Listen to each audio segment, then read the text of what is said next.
On the day I was suddenly ordered to go on a business trip by my boss, I squeezed in time amidst work to drop off my luggage at the hotel where I'd be staying. It was there I saw something I couldn't believe. Why is my husband here? And why is he with her, holding hands so firmly? Seeing their hands clasped together, my mind went blank. But at the same time, I understood I was betrayed by the people I trusted. Despite feeling so suffocated, I could barely breathe. I began to think calmly about what I should do next. My name is Lynn. I'm a 28-year-old office worker. I joined a company related to the food industry, which I've been interested in since my university days, and I've worked passionately. Work was hard but enjoyable, and it filled my days. 3 months ago, I married Julian, who works at a client company. Julian is 10 years my senior and epitomizes the image of a competent adult man. At first, our relationship was strictly professional, and I never imagined it would turn romantic. But after persistent wooing from Julian, we started dating and got married within months.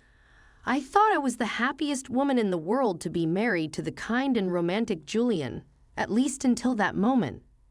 Lynn, the dress shirt is an iron. What are you doing? Julian complained the moment he got up in the morning.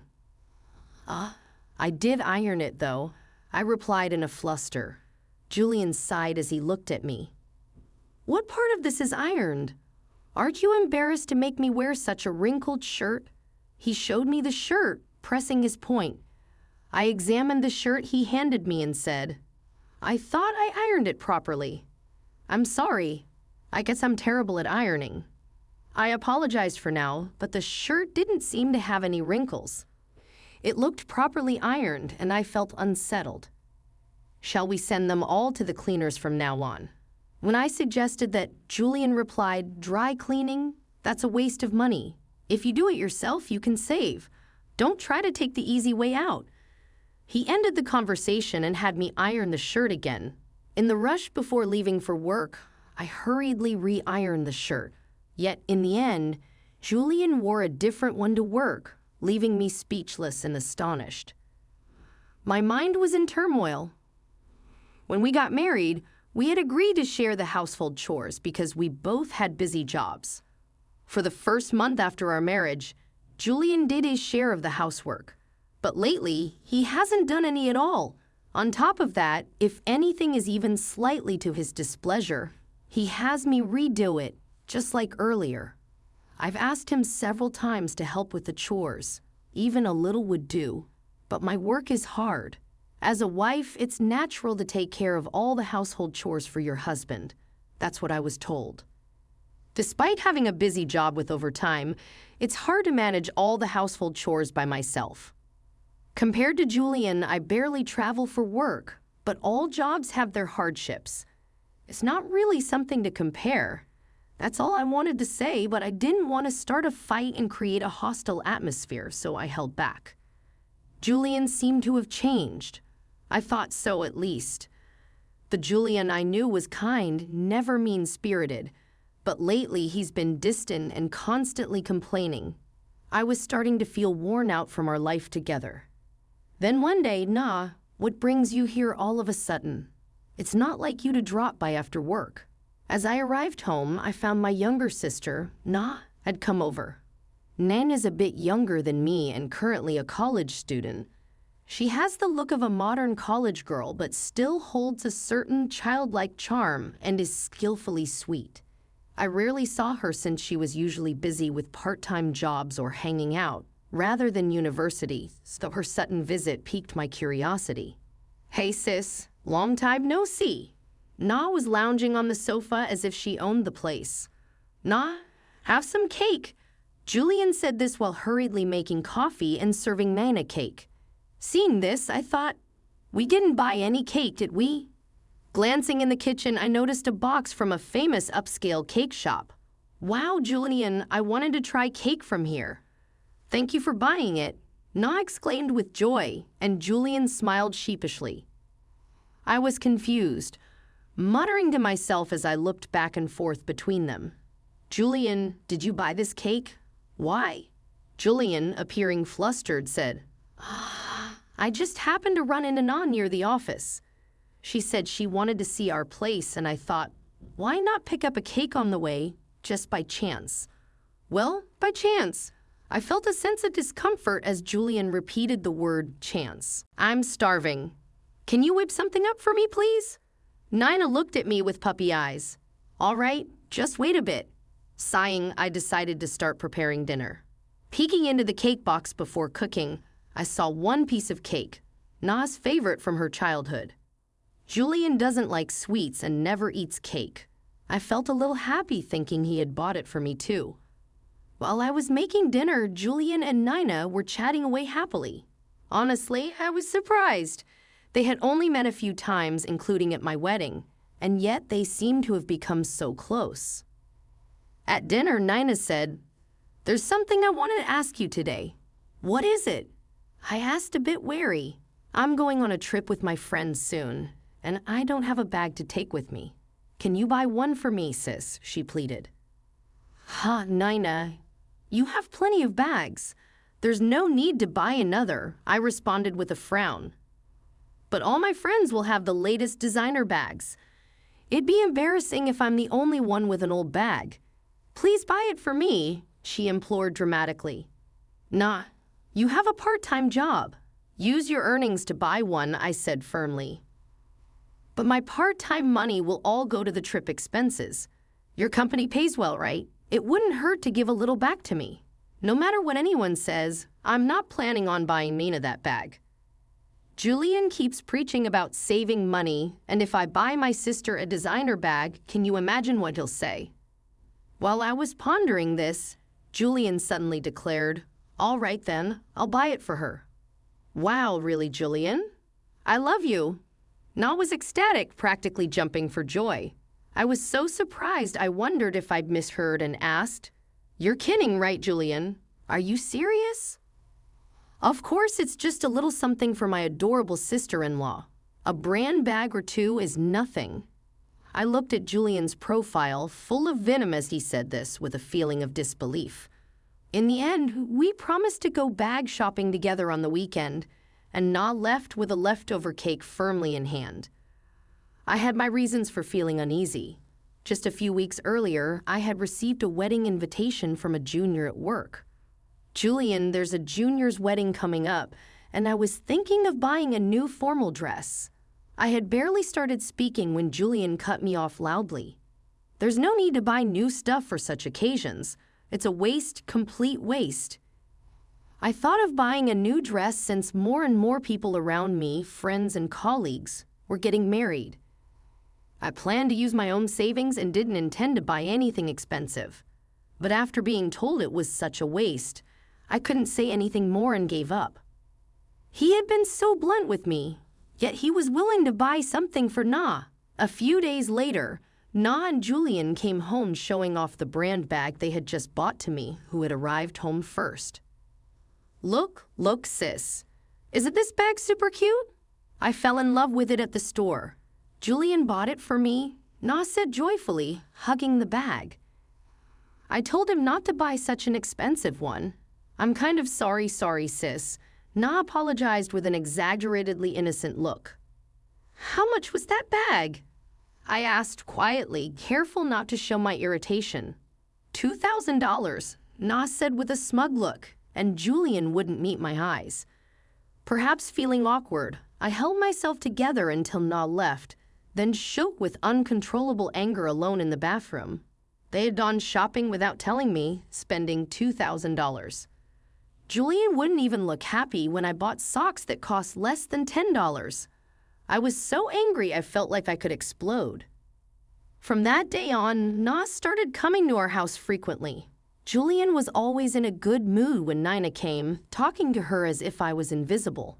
He treated me like a housekeeper, having me prepare meals and run errands for whatever Nina wanted. One night, at my limit, I told Julian, I'm going to ask Na to stop coming over for a while. Why? Na looks forward to hanging out here. It would be cruel to say that, Julian retorted. It's cruel, but when I come back tired from work and have to cook for Nina, do the shopping, it's tough. You two just chat away, but I get complaints about my cooking and have to redo it. Plus, ever since Nina started coming, it's been costing us so much. Julian, you always talk about saving when it's just the two of us. But with Na, you buy her anything. Julian, something's not right. I finally spilled what was on my mind. Julian, with a smug smile, said, "Are you jealous of Na? That's so unattractive. I'm just being nice to her because she's my sister-in-law." With that, he left the room.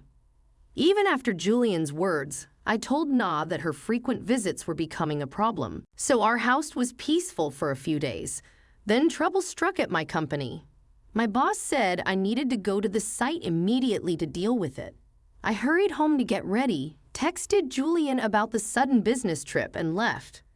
When I arrived at the site, things were hectic, and since I had to stay overnight, I went to drop my bags at the hotel. That's when I saw two people laughing and holding hands at the hotel entrance. It was my husband and my sister Nina, looking every bit the happy couple. They didn't notice me and went into the hotel, seemingly checking in, and they didn't come back out. I was dumbstruck, forgetting to even breathe. Was what I just saw real? I couldn't trust my eyes, so I called. "Hello, Julian. Where are you? What are you doing?" I asked with a trembling voice, and he snapped, "What do you mean, what?" "I'm in an important business meeting at the company. Don't call me at work." And he hung up. Just before the call ended, I heard Nana's cloying voice in the background. "Who's that?" "Come back soon." I knew everything then. I didn't go into the hotel. I went back to the job site and tried to focus only on work. After finishing the day's tasks, I booked a room at a different hotel and was in a daze for a while. My mind was spinning with questions of why and what this meant. I called someone to make sense of my jumbled thoughts. While sharing everything, I gradually started to calm down. Then I made several more calls, resolved to clear everything up the next day. Early the next morning, I went to the hotel where I had seen my husband and Nina. Everyone was already there waiting for me, my in-laws, my parents, my brother, and my uncle. Despite the early hour, they had all come after my call the day before. I called Julian. "I know everything. Come out to the hotel's front entrance now." Minutes later, Julian came out alone, looking flustered, and was surprised to see everyone there, not just me. My brother, Trey, simply said, "Take us to Nina's room." Without a word, Julian led us there. When we opened the door, there was Na, nonchalantly lying in bed in her underwear. Seeing us, she wasn't the least bit ashamed and sleepily asked, "What's going on? Why is everyone here, including my brother and uncle? What are you two doing?" My voice shook. "Oh, come on, sis. You know what's going on, right? Sorry, okay?" Na said it with a smile suddenly. Julian turned to everyone and began to deeply apologize. "I'm so sorry. It's all my fault. Na didn't do anything wrong." "Julian, what have you done?" Jeffrey, my father-in-law, stared at him in disbelief. "Lynn, sorry, but this isn't what it looks like. We were just..." Julian kept apologizing. "Just what?" "You were cheating with Na, right?"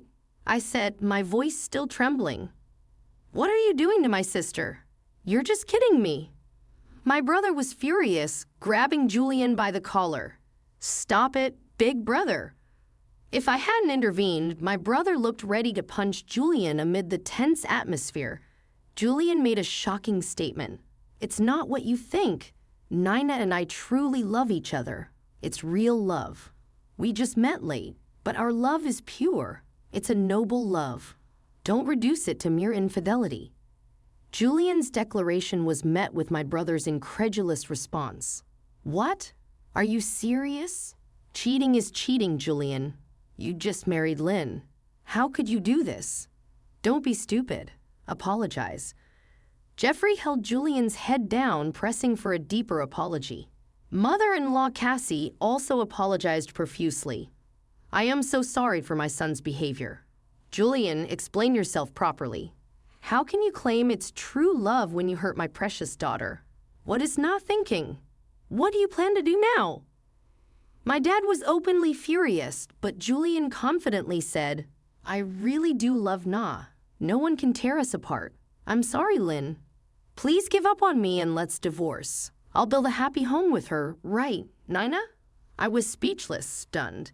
Then Na, who had been silent, blurted out, "This is so annoying," and continued, "It's not like it's true love or anything. I was just with Julian because he said he would buy me stuff." "Na, you said you truly loved me, right, Julian?" clung to Nina, but she calmly replied, "I meant I love the stuff you bought me, and I already have a boyfriend at college." Right then, Nina's phone rang. "Oh, my boyfriend wants to meet. Got to go. Bye-bye." She dressed quickly and left. We were left speechless.